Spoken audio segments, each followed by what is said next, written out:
So I'm an ABR, an ePro, and a CIPS, Certified International, and that was what Patrick was mentioning before. I was, until recently, a director at large at Canadian Real Estate Association, and I'm a past president of the Toronto Real Estate Board, along with a few others that we've had today. We've had John Meehan here, Tom Labour. Any other past presidents here? Yeah. We're now has-beens. And I have a team of agents called Torontoism. There's 7 of us. Only 2 of us are born in Canada. Everybody else is born other places. We speak Portuguese, Mandarin, Cantonese, I said Portuguese, French, etc. So, and there's some information about me. So that is one of my listings. Doesn't it look great? It's a wonderful listing. Easy sell. Well, not all the time.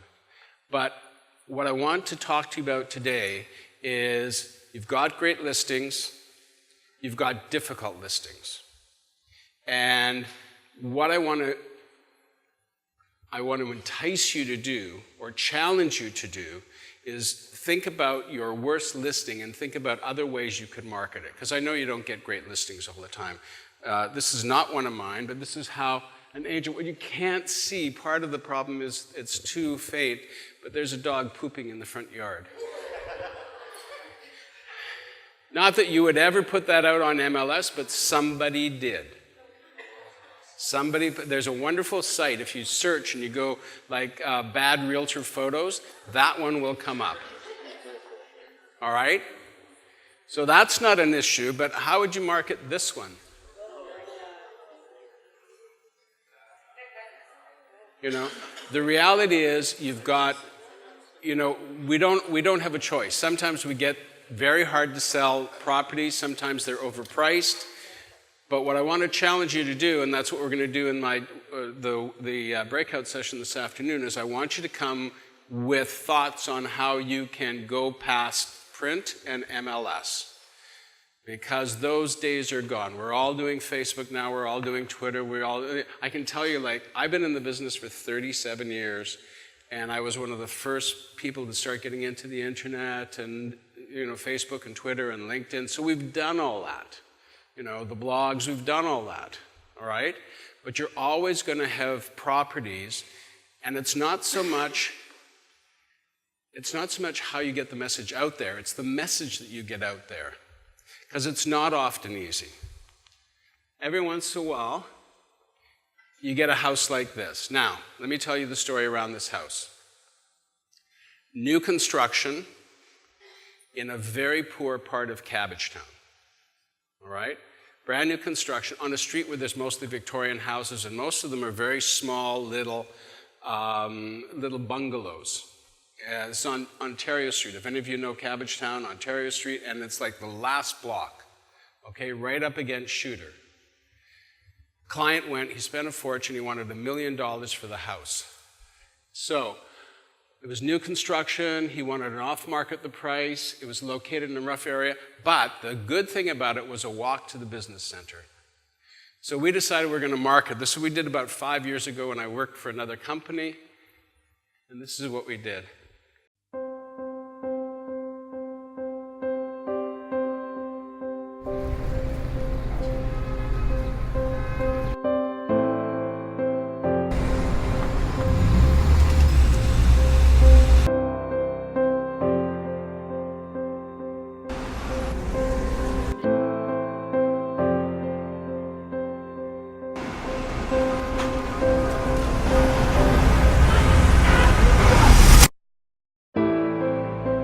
Life needs balance.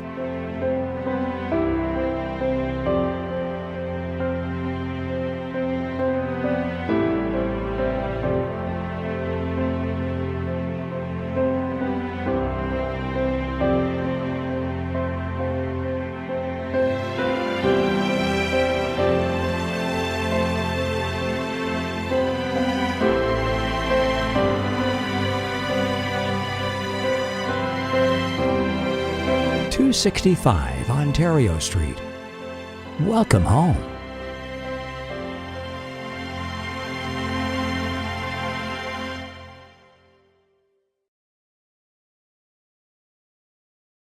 basically we had a tough to sell house and I had to figure out a way of doing it, you know. And I knew what was the big advantage was the location, that you could walk to work.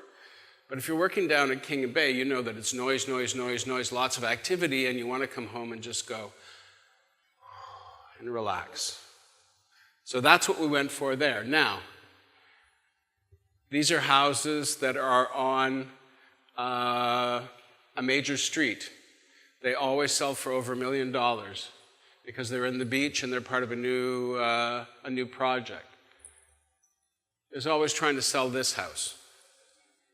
You know, what are the features? Trying to figure it out? I don't know.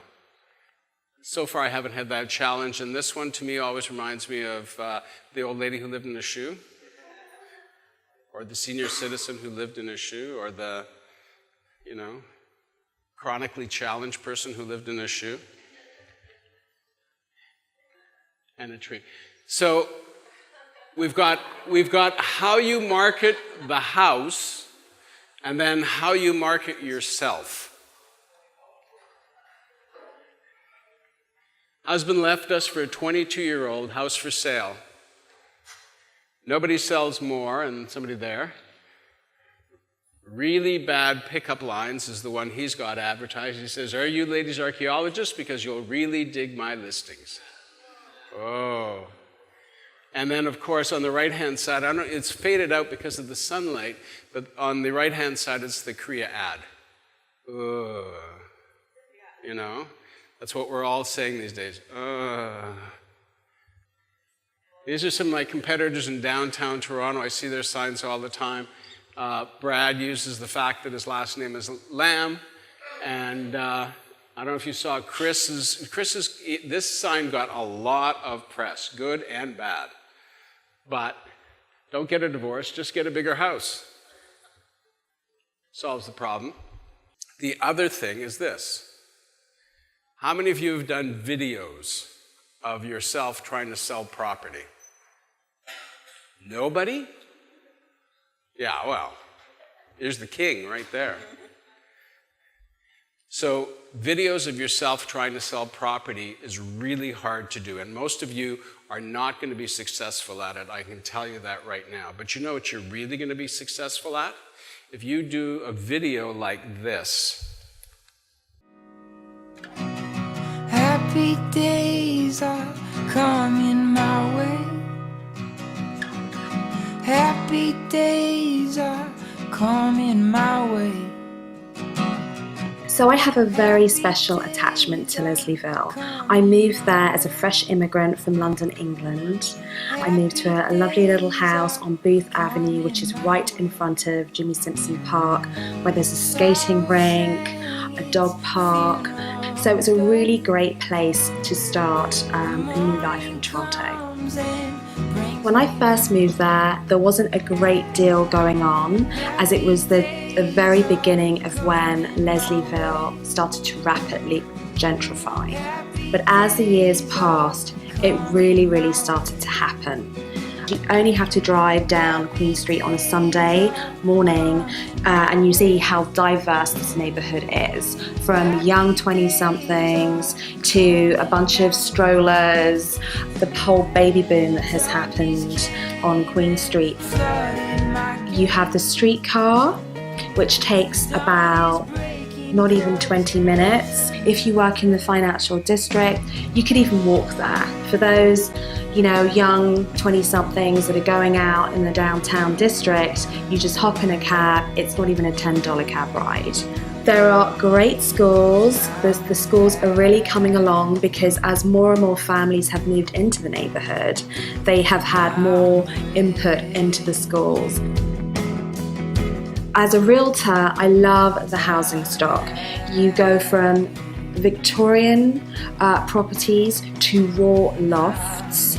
You know, if you can't get into Leslieville from that $600,000 range, you can easily get into it if you want to spend $400,000 for a condo loft.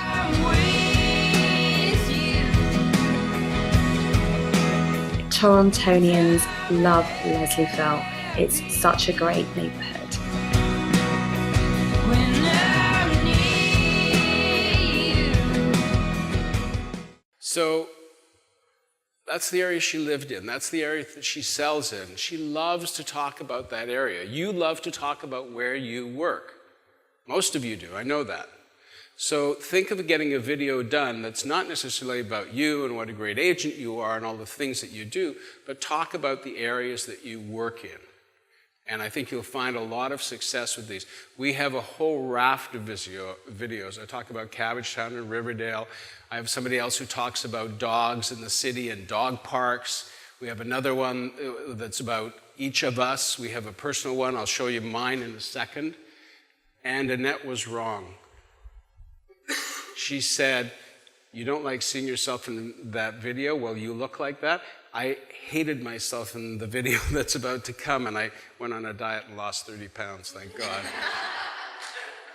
But all I'm saying to you is that there's ways of marketing yourself, there's ways of marketing your property, and you have to be a little bit more creative at times, because I know you're in a really competitive market here. We're in a very competitive market in Toronto, and you want to make a living so that you can pay for these videos. No, so that you can do things. Okay, this is one that I did recently.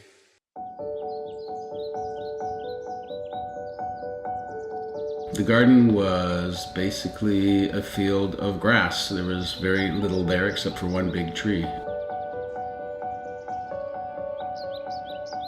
My name is Richard Silver, and I am Senior Vice President of Sales at Sotheby's International Realty Canada, Toronto. We decided that because of the business that I'm in, which is selling real estate and working almost every single weekend of the year, that we were not going to be the kind of people who drove up to Muskoka every weekend. And so we had to create Muskoka in our own backyard.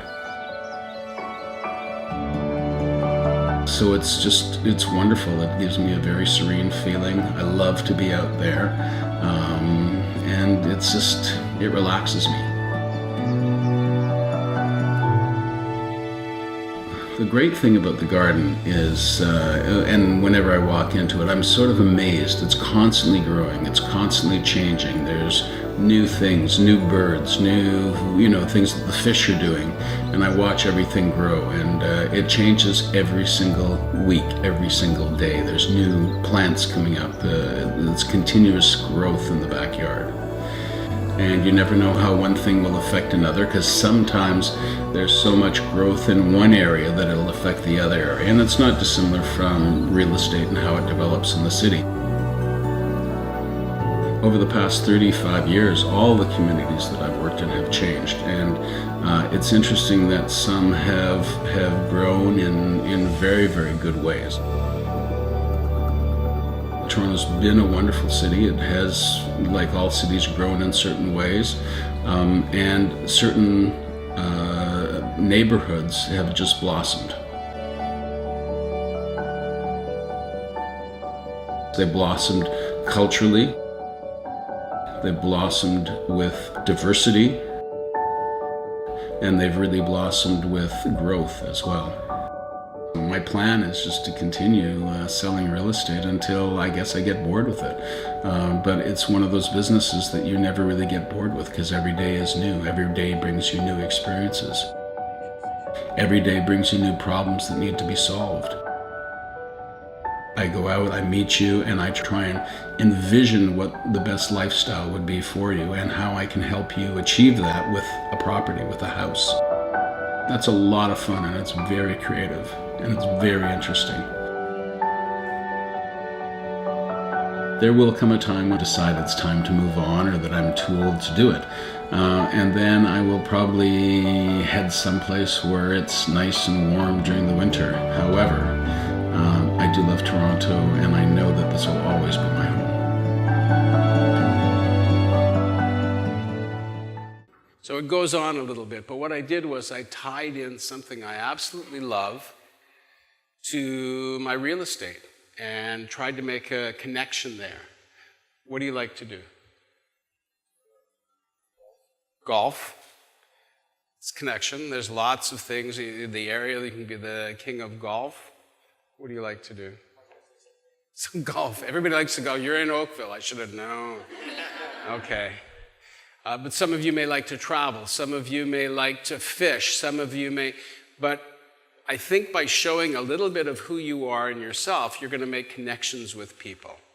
I can't tell how many people have connected with me about that because they're garden fanatics. There's a lot of people who like to garden. There's a lot of people who like to travel. There's a lot of people who like food. How many of you, post things about food? You do it all the time. How many of you are good chefs? Good. 1, 2, that's all? Well, good. Okay, call me. I like to eat. But there's always things that you can connect with people on. So I do lots of Facebook, I do lots of Twitter, I do LinkedIn, and it's all the things that I like. I wouldn't be out there posting about a soccer game in England because it's not something that I follow, but I post a lot about different things that I follow. And I think people need to get to know you. And by marketing yourself that way, you will grow and your visibility will grow. Right? So this afternoon when I do the breakout session, I want you to come with the most difficult property that you have or have had. If you want to view that presentation, and I suggest that you do because there's so much light here, I don't know if you can see it all, it's www.slideshare.net/Richard Silver. All you have to do is remember SlideShare. All right? And the presentation is there. And don't forget, when you give me your card, at the back here, so I can take your email address and put it in my database and send you emails and newsletters, you get one of these. Okay? Any questions? No? I'll see you this afternoon.